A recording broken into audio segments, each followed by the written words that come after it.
जय श्री कृष्णा दोस्तों, जय श्री राधे, जय श्री राम, शुभ संध्या। जैसा कि इस 2024 का साल का दिसंबर का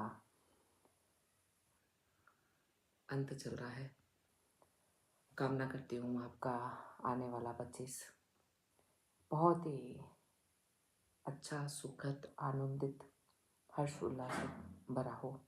आपके जीवन में कोई कष्ट ना हो। सावरिया सेठ आपकी सब मनोकामना पूरी करे, मेरी करे न करे, लेकिन मेरे जो इर्द गिर्द चलते हैं, घूमते हैं, उन सब की करे, यही मंगल कामना करती हूँ। और आप सब कुशल होंगे इसकी भी प्रार्थना करती हूँ भगवान से। रोज ही करते हैं।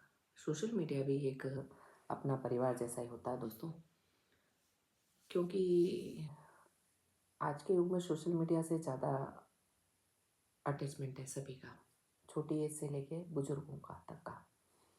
क्योंकि यूं कोई आपको समय नहीं देता है, लेकिन सोशल मीडिया पे आपको ज़रूर समय मिलेगा। चलिए गौन के ऊपर भी चर्चा करेंगे और आज की गज़ल सुनते हैं, जो मेरे दिल के शब्द हैं, पीड़ा भरे शब्द हैं, और शायद ये 101% महिलाओं के होंगे। मैंने मेरी मन की लिखी है, आप क्या समझते हैं, क्या सोचते हैं, मुझे इससे नहीं मतलब है। बाकी अधिकांश महिलाओं के साथ यही होता है। गज़ल है घर और वर। मेरे जैसा वर किसी को ना मिले, मेरे जैसा वर किसी को ना मिले, ऐसा वैसा घर किसी को ना मिले। देखिए दोस्तों, दो पंक्तियों में ही पूरी जिंदगी का सार है महिला का। मेरे जैसा घर किसी को ना मिले, मेरे जैसा वर किसी को ना मिले, ऐसा वैसा घर किसी को ना मिले। दोस्तों, कई बार क्या होता है कि हम एक पड़ाव पे आने के बाद में जिसके साथ हम जीवन बिताते हैं, उसका हमारे को सार मालूम पड़ता है कि वो हमारे साथ क्या मैनिपुलेटिंग कर रहा था। कई बार तो क्या होता है, अधिकांश लोग अगर फाएं फाएं करके बोलना करना, तो वो सच्चे होते हैं मन से, और जो अंदर ही अंदर आप लोगों के यहाँ क्या कहते हैं पता नहीं, हमारे यहाँ की भाषा में गुन्ना कहते हैं, जयपुर की भाषा में गुंदरा कहते हैं, कोई चालाक कहता है, कोई क्या कहता है। तो अधिकांश क्या होता है कि परतों दर खुलता है इंसान। कामकाजी इंसान को सुबह से लेकर शाम तक टाइम नहीं मिलता है। नौकरी वालों को रिटायरमेंट के बाद टाइम मिलता है साथ में रहने का, तब वो इंसान उस इंसान के प्रति जान पाता है, चाहे महिला है चाहे पुरुष है। एक महिला अपना पूरा जीवन ऐसे इंसान के पीछे खर्च कर देती है जिसका कोई सार ही नहीं निकलता है, जबकि अगर वो महिला सही है तो ना उसका पति कभी पक्ष लेता है और ना किसी के सामने उसको अप्रिशिएट करता है। तो फिर उस पत्नी के मनोबल के टूटने की 50-55 के बाद अगर वो महिला टूटती है तो फिर वो संभल नहीं पाती है। ऐसा वैसा घर किसी को ना मिले, मेरी दिल्ली ख्वाहिश है कि किसी को भी ऐसा वैसा घर ना मिले, और बाकी किस्मत का लिखा हम नहीं बदल सकते दोस्तों। चलिए आगे की पंक्तियाँ। पी ना पाए रह ना पाए कोई, पी ना पाए रह ना पाए कोई, सूखा सा सरवर किसी को ना मिले, सूखा सा सरवर किसी को ना मिले। एक्चुअली क्या होता है मित्रों, पुरुष वर्ग इसको सुन के नाराज ना हो।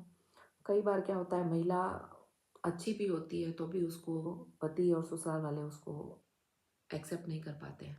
उसकी वो सब सेवा, उसकी वो सब भावनाएं, वो सब एक अंत समय के बाद में आके टूट के बिखर जाती। मैं ऐसे नहीं कहती कि पुरुष गलत है या स्त्री गलत है, लेकिन भाग्य से हम नहीं लड़ सकते किसी के भी।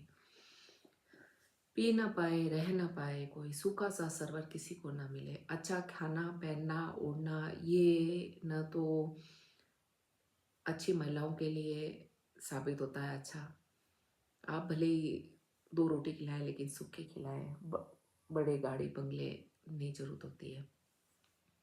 तितलियों को चाहिए कोई चमन, तितलियों को चाहिए कोई चमन, खंड खंडित पर किसी को ना मिले, खंड खंडित पर किसी को ना मिले। देखिए कितनी सुंदर बात है, तितलियों को चाहिए चमन लेकिन खंड खंडित ना मिले। तितलियों को चाहिए मतलब पत्नियों को चाहिए या स्त्रियों को, महिलाओं को चाहिए अच्छा घर वगैरह, जो भी है उनकी जो सोच है भावना है, लेकिन उस अकॉर्डिंग तो कभी किसी को नहीं मिलता है। लेकिन फिर भी कोशिश यही करती है स्त्री उसको बनाने की। खंड खंडित पर किसी को ना मिले। जुल्म के आगे कटे कट गए, जुल्म के आगे कटे कट गए, झुक जो जाए सर किसी को ना मिले। जुल्म क्या है कि जुल्म का ये मतलब नहीं होता है कि मारना पीटना प्रताड़ना देना, नहीं। जुल्म एक तरीके का ये होता है कि आप हर चीज़ में पत्नी के हाँ में हाँ मिला रहे हैं, लेकिन आपका मन अंदर से उसके खिलाफ होता है। तो वो जब बाद में वो बात पत्नी को मालूम पड़ती है तो उसको बहुत तकलीफ होती है उससे।